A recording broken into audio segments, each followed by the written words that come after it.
Hey there, it's Pete with GCI Turf. Hope you're having a great day today, and I'm telling you, I'm quite proud today because look what I got on.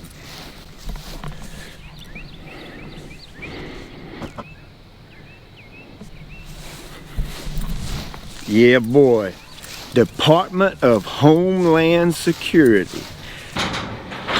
Where your local law enforcement is going to kind of protect us and keep us safe here locally, the Department of Homeland Security, to my understanding, kind of do that on a national level. I'm going to tell you what, man, thank you guys very much. We as a country get to exercise freedom, and that shouldn't be taken lightly. I mean, there's lots of countries out there that they don't have freedoms that we have, and that's a pretty big deal in my opinion. So Department of Homeland Security and all you other guys and gals in the government that kind of do the same thing, man, thank you so much for what you do. You have our support and our respect for that. Now, if you're part of a law enforcement agency, nationally, locally, EMS, firefighters, any of you guys or girls that serve other people, that's a much better way than put it than just law enforcement. Anybody that serves people in those different categories, hey, send me a t-shirt. I want to wear it, and I want to thank you in a video. I want to make it public and let you know that, hey, there's tons and tons and tons of people out there that appreciate you and respect you for what you guys do and you gals do day in and day out. Well, the Kentucky bluegrass is as blue as it can be. Look at this turf right here. Good gracious alive. I ain't never in my life seen a grass that dark. Now look at my fescue. Neighbor's renovation. I'm not able to water this. It's just too big. I got too much going on. It's going to kind of remind you of those folks that have been watching me for a while back over here in my yard before I had irrigation. I'm going to have to jump back and manage this as a non-irrigated turf. So what does that mean? Well, it means I'm going to mow it very little. You can see right here, it is good and shaggy.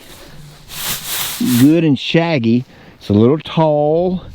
You can see this turf grass right here. I don't know if you can see that or not. It's needling up. That means it's getting under heat stress or drought stress, lack of water. That's how you can tell. You see these big blue circles right here? That's heat stress. That means it's going to get that bluish looking hazy tint, kind of a blue-gray tint to it almost first. Then it's going to start to turn brown, and that's because we'll talk about heat stress a little bit later in the next video or two, but in detail. But basically the plant is shutting down and kind of going dormant because there's not enough water there to support it. We'll talk about that later, but that's a good sign right there. Should you mow or not? Well, a heat stress yard, I'm not going to mow it. Now my bluegrass, I've been pumping water to it like a madman, but I've absolutely been throwing it to it. Of course, my yard's looking good. It's got irrigation. The test plot, you can see a little touch of heat stress right there, a little bit right over in here. Other than that, it's looking good. Been taking my water hose with my big sprinkler. I got one right there and one out there on the corner, moving it around a little bit, trying to keep some water on this. So it's still doing pretty good. Now it's about time for me to do some applications to the yard, and I've got some factors that are kind of playing in on whether I'm going to do them or not. One is that big ball of goodness is really kicking up and really putting a beating on this cool season turf, simply because we haven't had a lot of rain in the past 2 or 3 weeks. So we're dry. We're mid 80s, almost in the 90s. I think a few days this week is supposed to get around 92 or 93, so that's hot. All right, so what determines whether or not I'm going to fertilize? Okay, well, it's very simple. You've heard me say this since day one, that the weather dictates everything we do in a yard. Now, if we were getting consistent rain, it's raining really good, The grass is doing fine. You're on a disease control program. Talking about cool season turf right now. I see no problem with fertilizing as long as you don't hammer it with nitrogen. We don't want excessive growth during the summer. That's why in the academy program we try to get that summer fertilizer down really early May, mid-May. Of course, this isn't the typical May. We've really turned off hot really fast, so I'm going to treat these two areas in two different ways. The test plot, I'm watering regular. My yard, I'm watering regular. So I'm going to feed them. I want to keep that turf healthy, keep it going, because as I'm mowing, it's using up the nutrients and stuff that are in the ground, depleting those the fertilizer I put down in the past. So it's about time to feed it again. Now, if I weren't going to water this consistently, there's no way in the world I'd fertilize it. Over there's no way in the world I'm going to fertilize it because I'm not going to water it. So I get asked all the time, well, Pete, should I mow before I fertilize? Should I fertilize then mow? Well, you just have to think it through, okay? A lot of these questions that are asked are kind of common sense questions, meaning the grass is ready to be cut.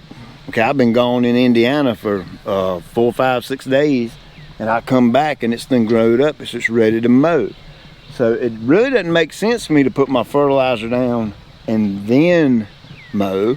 It just makes more sense for me to mow and then put the fertilizer down. So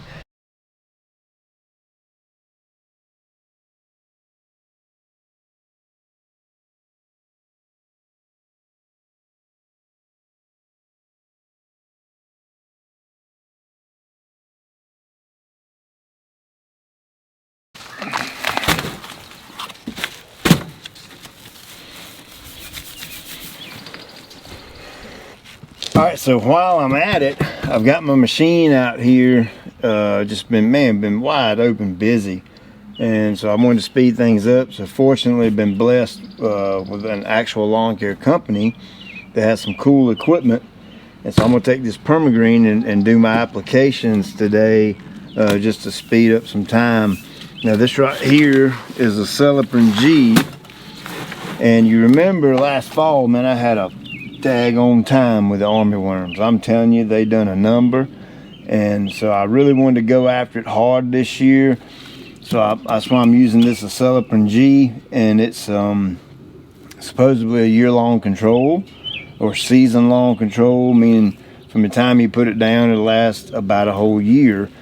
So it's both a preventative and a curative. Grub worms are soon to be hatching and coming out of the ground and flying around as Japanese beetles. So what I'm trying to do is catch them before they come up out of the ground, if they haven't already. Now, one indicator is I haven't seen any flying around yet, so I think I'm still good to get this down and get it watered in. If it don't, it'll catch them in September when they're back up close to the top of the ground. So white grubs is what I'm going after, and turf caterpillars, including armyworms.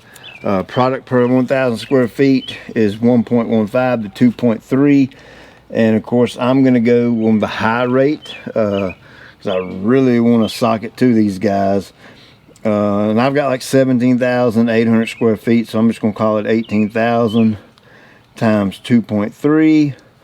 41 pounds, so that's a 25-pound bag, so almost 2 bags. And what I'm gonna do is I'm gonna actually go ahead and put both bags in and then treat what I can treat back there in the back, and then finish up later. I had to order some more of this, but I have no idea what spreader setting to use. The way I do my spreader settings is this is a very fine. You can see this is a very fine prill product right there. It's tiny, tiny, almost like a greens grade prill. So what I'll do is I'll start the spreader setting very low, like maybe 1/3 or 1/4 of what the hole will actually open up. And as long as I've got the right amount of product going on the right square footage, you know, I may have to go over the yard a couple of times to get it all out.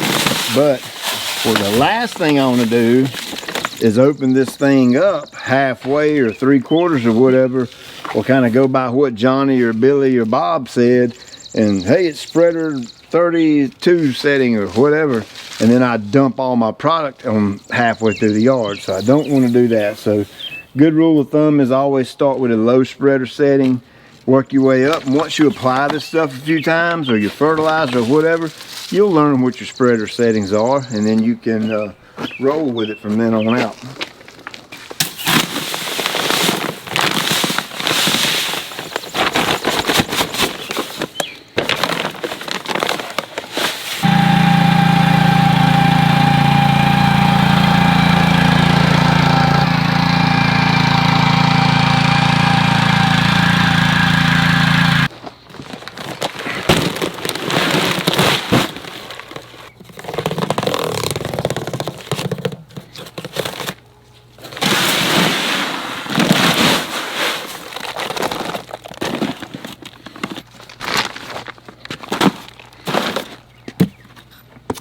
Okay, so this is something pretty new from Higher Bricks. It's a 5-8-14 with 8 calcium and 9 sulfur. Of course, it's got all your micros and the humic and stuff like that in it as well.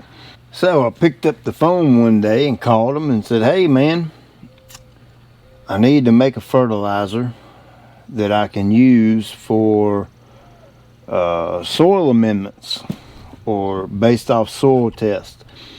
And I kind of, you know, we look at hundreds and hundreds of soil tests every year, both academy folks and my local company, and the overwhelming majority of them seem to be somewhat low in phosphorus and quite a bit low in potassium.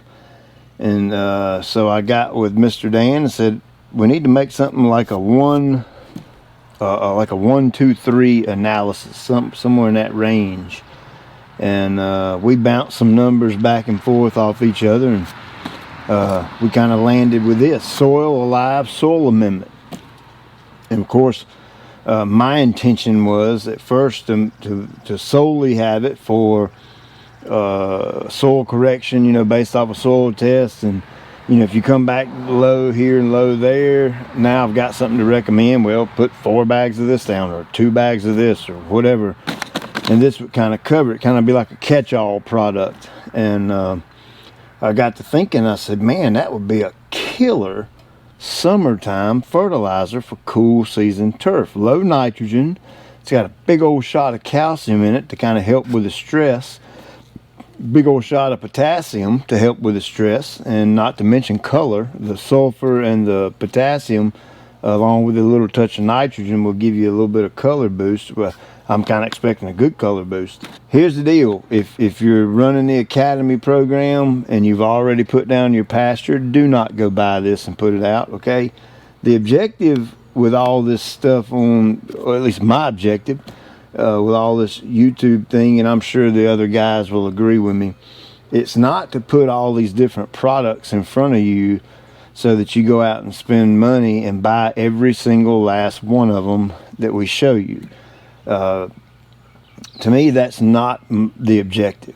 The objective is to put a lot of tools in your toolbox so that you have different ways of approaching different things that might happen in your yard, and the end result to give you a nice turf, whether it be bluegrass or fescue or rye or Bermuda or zoysia or whatever the turf grass is. Heck, if you're growing alfalfa field, I don't know.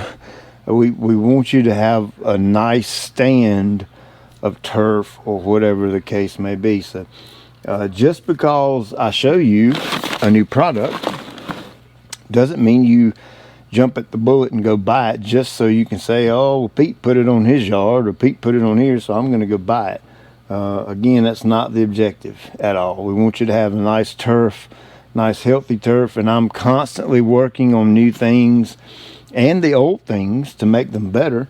And by making all of it better, we can kind of tackle all the different circumstances that may come up across the country. Because you got to remember, I'm right here in North Carolina. I'm dealing with 1 yard, and you know, across the country, I just got back from Indiana. Oh my gosh, man, I'd love to grow turf up there. The weather was so freaking incredible. I could not believe it. Night and day difference from here. We were up there and it was nice and brisk in the morning, and just very pleasant all throughout the day. And then I come down here, I walk into a 90-degree oven. So this is kind of another tool in the toolbox per se. I'm testing it this year, and we may offer it like a full-time thing next year. I'm not sure, just depends on how it works. So please don't go call them and hammering them with a million phone calls, asking all kinds of questions about it. It's an NPK fertilizer with micronutrients, calcium, sulfur, and humate. So good choice. Now if you haven't fertilized your yard and it's not under heat stress and you're about due for one, it wouldn't be a bad option. Zoysia yards would be a real good option for zoysia. That real low nitrogen along with all the micros would be a good choice for a zoysia yard if you haven't fed it recently. So I'm gonna go put this down, and it's gonna go whew, excuse me. So I'm gonna go put this down, and of course throughout the summer, of course, like and subscribe and share and tell all your buddies, because you can follow me on this, and we'll keep an update on it, a regular update. And in all my other videos I do, I'll try to show you what's going on with this, and we'll see how it works. So anyway, there you go.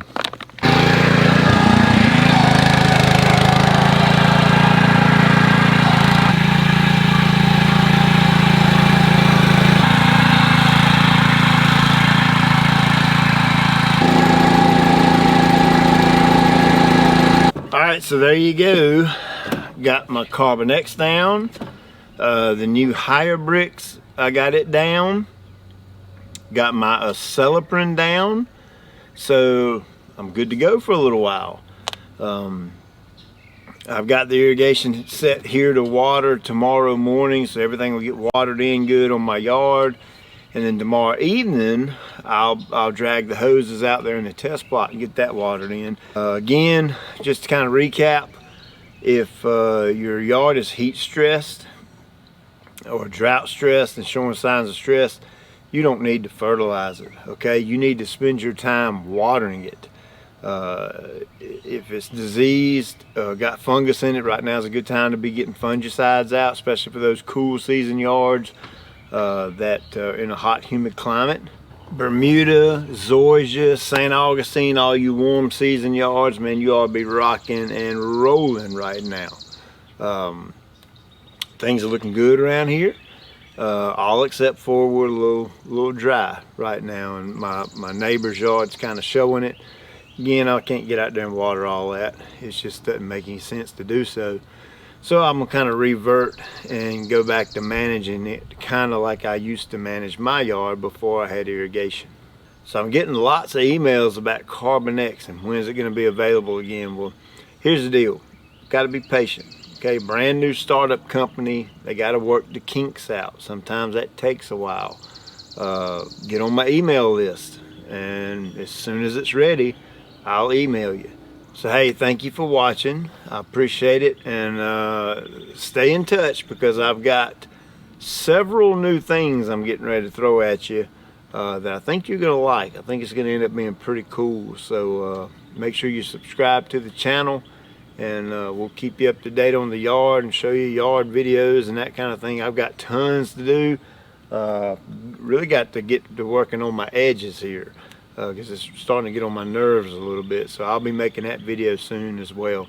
So hey, thank you for watching. I appreciate you, and another big shout out to the Department of Homeland Security. Huge shout out to you guys and gals that help keep our country safe. So thank you very much for that. Check you later.